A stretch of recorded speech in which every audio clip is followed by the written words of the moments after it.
The temperature dropped 12 degrees in the last hour. You have no tent, no sleeping bag, and the storm that was supposed to miss you is now sitting directly overhead. You have 20 minutes before hypothermia becomes a real conversation. Welcome to the Update Knowledge. Today, I talk about into forgotten military survival knowledge that outperforms modern bushcraft methods. That WWII shelter trick still saves lives today. Here is what most people do wrong. They reach for their gear. The $280 emergency bivvy still in its original packaging, the high-loft sleeping bag rated to -10, the ultralight shelter system with the color-coded poles and the 3-page instruction manual. And here is the problem. Wet fabric loses 70% of its insulating value. That sleeping bag, soaked from the inside out by your own sweat, now performs like a damp paper bag. The bivvy traps moisture against your skin. The poles won't seat properly in frozen ground. That expensive kit was designed for a controlled environment, not this one. The moment conditions turn genuinely hostile, modern survival gear often works against you. It was engineered for comfort in mild discomfort, not survival in real danger. The people who understood that distinction were not preppers, they were not gear reviewers, they were soldiers.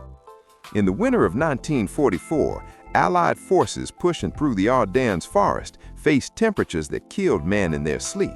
Supply lines were cut, standard issue equipment was inadequate, and yet thousands of soldiers survived nights that should have been fatal, not because of what they carried, because of what they built. German and Allied infantry alike used a technique now largely forgotten, a below-grade earth shelter constructed in under 30 minutes using nothing but field tools, local material, and a specific understanding of how the ground itself holds heat. They called it a ranger grave, a scrape shelter, a survival slot. The names changed by unit and theater. The technique did not. It works on a single principle. The ground at 18 inches below the surface maintains a near constant temperature regardless of what the air above us is doing. In a blizzard, in a desert night, in a freeze that turns your breath to ice before it leaves your lips. The earth is a thermal battery, and these soldiers knew how to plug into it. Here is exactly what this cost you.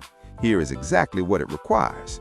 $0, 30 minutes, and the result is a shelter that will hold a survivable temperature through a night that would otherwise kill you. No kit, no purchase, no dependency on a supply chain that no longer exists. This is the build. You're looking for ground that is not waterlogged, not rock, not a floodplain. High ground is preferable, but not essential. What you need is workable earth. Step 1, mark out a trench 6 feet long, 2 feet wide. That's your body length, your shoulder width, nothing more. Every extra inch is heat you cannot feel. Step 2, dig down 18 inches. Use whatever you have, an entrenching tool, a flat rock, your hands if the ground is soft enough.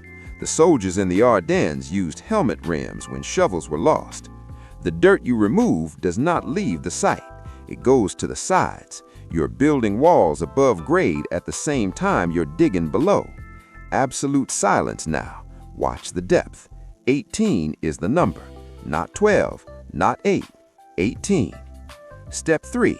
At one end of the trench, dig a cold trap, a small pit 6 inches deeper than your main floor, roughly 18 inches square. Cold air is heavy. It sinks. It will pool in that trap and stay there while your body heat rises and holds above it. That single step is what separates a scrape shelter from a hole in the ground. Step 4. Roof the structure. Branches laid perpendicular to the long axis, tight together. Then debris, leaves, bark, pine needles, any dry organic material you can layer on top. Minimum 6 inches. 12 is better. This is your insulation layer. This is your roof. Then a final cover of the excavated dirt over that debris layer. You have now created a thermal mass above your body that will not conduct cold. Step 5. Make your entrance small. Army low. You crawl in from one end. The opening should be just wide enough for your shoulders and no wider.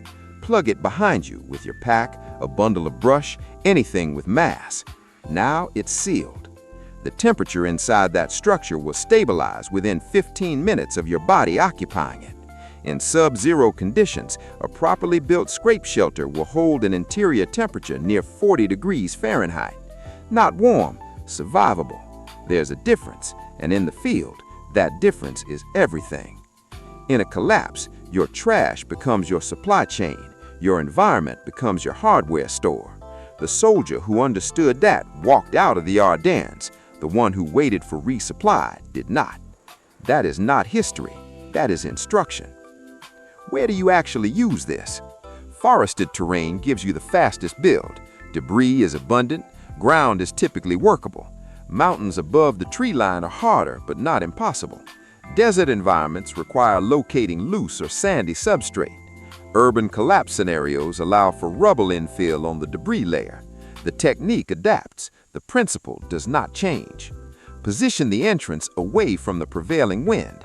Even a slight offset reduces convective heat loss by a significant margin.